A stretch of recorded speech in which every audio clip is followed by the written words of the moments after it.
SFS hinge adjustment. To adjust an SFS hinge, follow these simple steps. Remove the end caps from the hinge.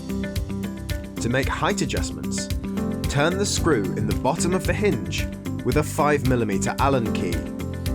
To make horizontal adjustments, open the door and turn the hexagonal nut inside the hinge with a 9mm spanner. Once you have finished adjusting, replace the end caps and check that the door is correctly aligned.